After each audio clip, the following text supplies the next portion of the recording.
Let's brainstorm cause and effect of a problem or opportunity using a fishbone diagram in Excel. Let's insert a shape and draw it in. This is going to be the fish head. We can move this into place. And then if you go to shape format, you can choose the various options they have there to make it easy to format. Let's go with this one, and we're going to Control C, Control V to copy paste. Next, if you go to shape format, you can just change the shape so that you don't have to go through and choose the style again. So next, this is going to be rotated, and we're going to go with a triangle because this is the fish tail. So let's move that into place. And then next, you need to connect these with a line. So let's insert a shape again, a line, and we need to draw a line between them. Now, if you hold Shift while you're drawing a line, you will keep that line straight, and then we'll just move that in place. So to format this, you can go up to the styles, and let's make it a thicker line. Next, we need to go to Insert Shape again, and we're going to draw in the angled fins. So let's draw that. And again, we want that to be thicker so it really stands out. So we'll change that style to that thicker line. And then let's Control C to Control V, and we're going to copy and paste. So let's move these in place. Now you could enter or add, insert however many lines you want, but we're gonna go with 6. So let's drag this back the other direction. And again, Control C, Control V, and we're going to move those in place so that you have the 6. Looking good.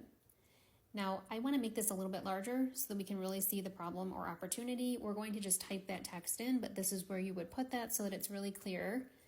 And then you can format this, and we can center this vertically and horizontally. And then you can make this text bold, a little bit larger, making sure that it fits. So let's make it a little bit larger, just enough so it fits.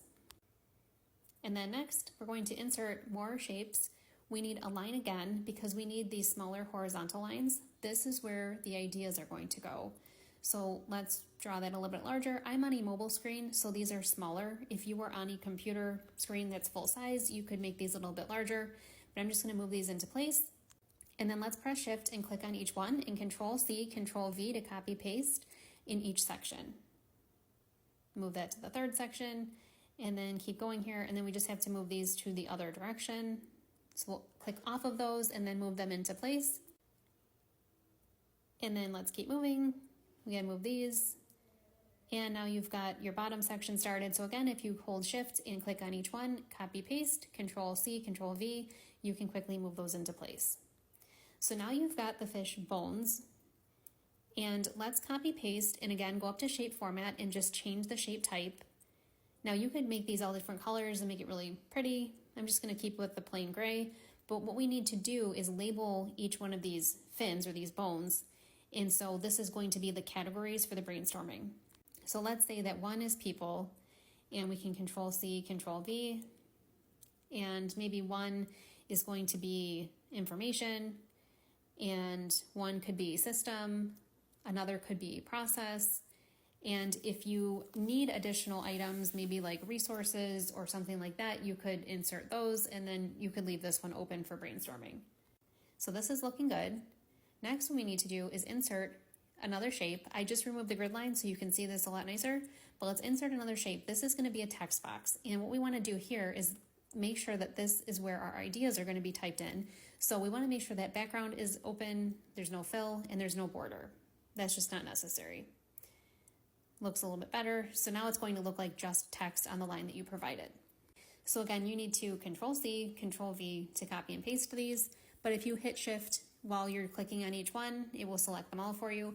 I'm just going to copy and paste across the top here just for time's sake, but you will need to do that on all of these lines so that you can enter data on all of them. So again, Control C, Control V, and we're just about done with this.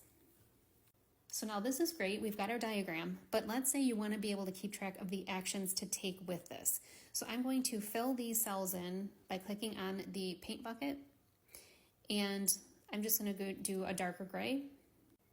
And then I'm going to not fill the center section here because this is where our actions are going to go. So I'm going to turn that white, and then I want to add a border. I took away the grid lines, so if you don't do that, it's not going to show nice dividing lines. So now let's say we want a number for the action, and we want the actual action, and we want status. And then let's highlight this because we want this to be a nice heading. So we're gonna highlight that a different color and bold it. And let's also add owner here. So now if you select these cells and merge and center, it's going to allow you to have more room for typing your text. And if you merge and center these, it's okay because it's not going to be a filtering type situation. This is just a chart. So if I merge and center here and one last time for status, then I can select those and drag them down and it's already done for us. Looking good. Now we've got our chart. So let's highlight all of this and let's change that border a little bit so that the horizontal lines are more of a dashed line. So if you click on the dashed line and then go over to the image here and select that middle horizontal line, now you've got your border changed. Now we're going to center this just to make sure it looks nice. And let's add 1, 2, 3, 4. Let's say we've got 4 actions. And then in actions, these would be the things you want to do. Let's just add sample here. And then the owner, you could put people's initials in here. And then for status, we want this to be a drop down. So let's select these cells and go up to data validation. And then we are going to choose a list. And we can enter these right in this line here. So let's say we've got statuses of started and done and not started. These can be anything you'd like. Hit OK, and now our drop down is appearing. One last step here is we want to change these colors. So what I want to do is go up to conditional formatting, and if it equals started, then it's yellow. If it equals done, it will be green. So we want to go custom format, select on green. And then let's say if it's not started, it's red.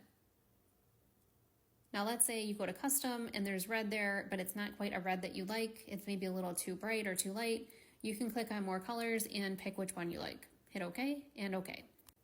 Now we've got our color-coded statuses and your fishbone.